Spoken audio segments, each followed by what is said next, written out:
ललिता मराठी किचनमध्ये आपले स्वागत। आज आपण पोपटीवाल्याची भाजी बनवू। हे असे असतात पोपटीवाल्याचे दाणे आणि या शेंगा असतात। या शेंगा अशा सोलून घ्यायच्या आणि याचे दाणे असे काढून घ्यायचे। असे सर्व दाणे मी काढून घेतलेले आहे। पोपटीवाल्याच्या भाजीसाठी लागणारी सामग्री मी सांगते। पोपटीवाल्याचे अर्धा किलो दाणे,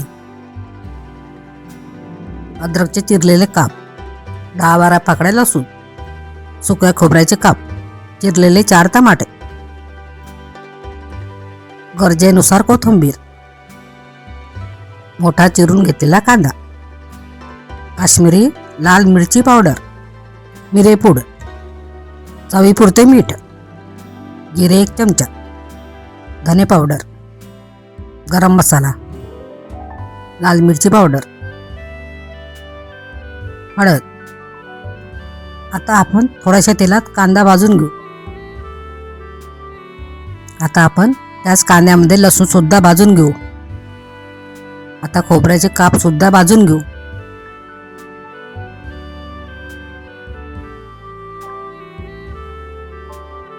आता आपण पोपटीवाल्याचे दाणे भाजून घेऊ। दाणे भाजल्यामुळे त्याचा उग्रपणा नष्ट होतो आणि भाजी छान चवदार लागते।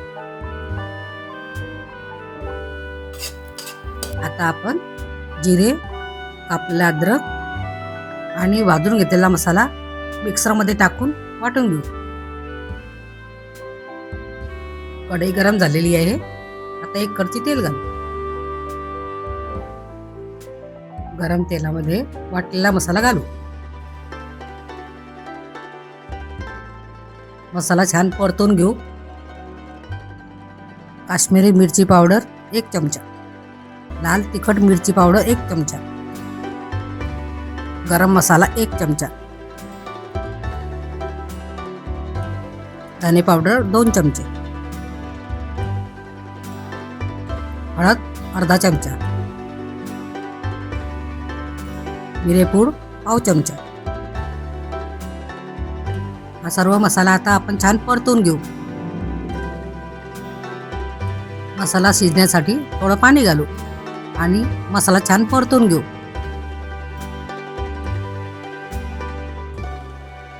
मसाला छान परतून झालेला आहे, तेल सुटलेलं आहे। आता आपण त्यात टमाटे टाकू। टमाटा चांगला मऊ होईपर्यंत शिजून घेऊ। मसाला छान शिजून झालेला आहे। आता आपण त्यात पोपटीवाल्याचे दाणे घालू। सर्व मिश्रण एकत्रित करून घेऊ। चवीपुरते मीठ घालू।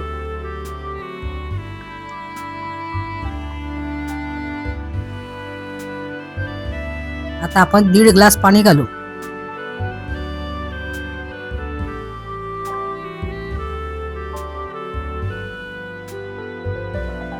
झाकण ठेवून 15 मिनिटांसाठी शिजू देऊ। भाजी छान शिजून झालेली आहे।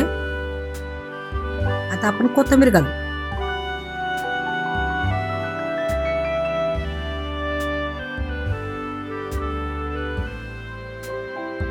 गरमागरम पोपटीवाल्याची भाजी, चपाती, पापड, सॅलड खाऊ आता। लाईक, शेअर, सबस्क्राईब करा। धन्यवाद।